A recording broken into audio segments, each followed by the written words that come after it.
So hello everybody, welcome to my review of Yowamushi Pedal Season 4 Episode 6 Glory Line. So I was 100% right. I mean, I do some predictions every now and then, do some theory videos, do some reviews, right? I said this happened last week.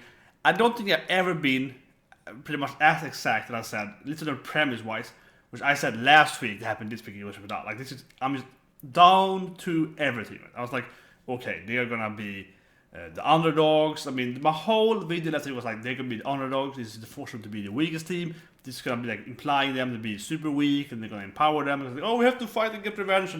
And everything in this episode was all about like, oh man, we are so weak now. We've never been this weak before. This is the drive we need. Yeah, everything in the episode was all about making them the underdogs. So it's exactly what I said last week. All of it. And it really was really necessary as a pacing wise, because I said it last week, like last episode kind of implied that heavily, extremely heavily, or otherwise I wouldn't be so exact on my prediction / review, right? And we see this week, like everything pretty much happened like that, and it's just like, wow, do you really need a full episode to really show it? And also, it's really ridiculous, right? In my opinion, I don't think it's good writing at all. It's somewhat entertaining. I mean, the episode in general. But the whole premise is really stupid, honestly. And I said it last week as well. It's not a good premise. Like, last week, it made little to no sense. That they were like, oh, we're underdogs, you got 1 second afterwards. And now they're like, revenge! Right? And it's like, come on, you lost it 1 second. And having Kinyu saying that you've never been this weak before. It's like, you're at your weakest state in your life. And it's like, really? The weakest state? Maybe on the morale level, the weakest state. But they kind of take it like a physical state of like being the weakest they've ever been.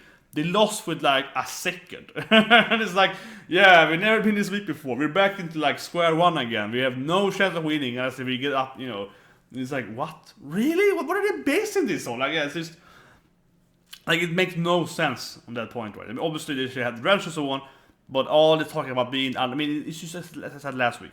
It's all about that the author really wants to do the classic anime sport thing where the main character are the weakest. I don't know, where the main characters are, oh, we had never won a tournament, but we'll win next time. Yeah, like, this is that storyline, right? But of course here they won last year, so now the author is like, I have to force them to be the absolutely, weakest team, but just has to be second place. So then it would make more sense if it was now lower ranking, maybe like rank 3, maybe even further back. But no, they're still like uber good. They just had bad luck, but also at the same time they are the weakest team. See what I mean? Like, it makes no logical sense, right? They can also be in the weakest state, but also being 1 second too late, right? If they were like place 10 or something, they had an accident, maybe Naruto has something happen to him, right, and never get back there. I think it would be better in one way. Now it just feels like, yeah, I get to get revenge, but talking about being so enormously weak, ridiculous. That being said, though, it's kind of good in a way that the senpais refused to go there. But look at what Kinyu went through. Yeah, that also is kind of mismatched in my opinion.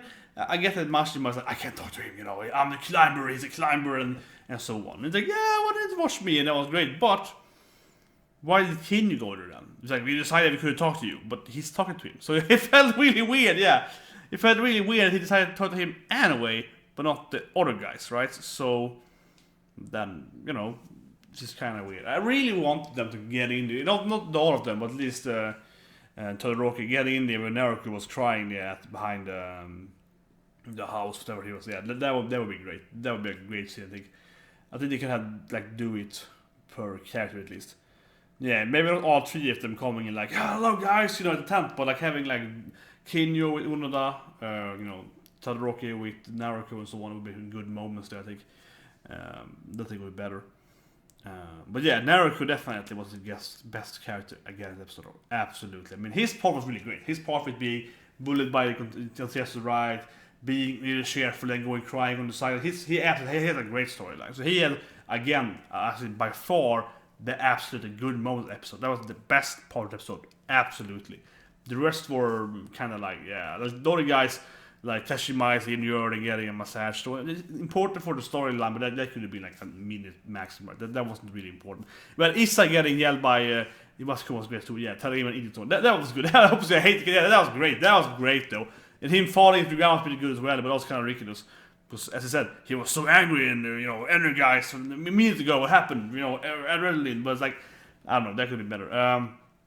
But yeah, so the episode started pretty good with both Naruto and Yowamushi could moment there, but all the parts weren't that interesting, and the Kenyan part like made no sense in a way. Yeah, it's like, so he's talking to him, but say he shouldn't talk to him, and why would talk to the other guys? Why is Onoda the main character? I mean, Onoda's the main character, but it's like, why won't talk to these other guys? Or something like that, or, you know, at least approach maybe Naruto on the side or something. It felt weird, like, why did they pick Naruto? I don't know. It felt very forced to be like, this is the main character. He gets the senpai speak. he gets to meet senpai, not the other ones. They are not worthy of meeting senpai yet. So it's kind of like, what? It was weird. But of course, my favorite moment though, that end of the day, of course, is where they all ignore Isai. That was great though. Where they're like, yeah, we're a team. And I was like, oh yeah, we have that other guy. Slap his arm or something. Screw this guy. He doesn't know anyway. that was great. Yeah. We had it yelling at him earlier, and I was like, you should slap him. This guy, it doesn't matter to us. He's just kind of the side character we all hate, yeah. I was like, yes. No, they get it. So anyway, I hope that's a review of Yowamushi episode 6. And I hope you all gave me the best, clearly was when they all ignored his side. That was a great moment. So anyway, see you next week and have a great day.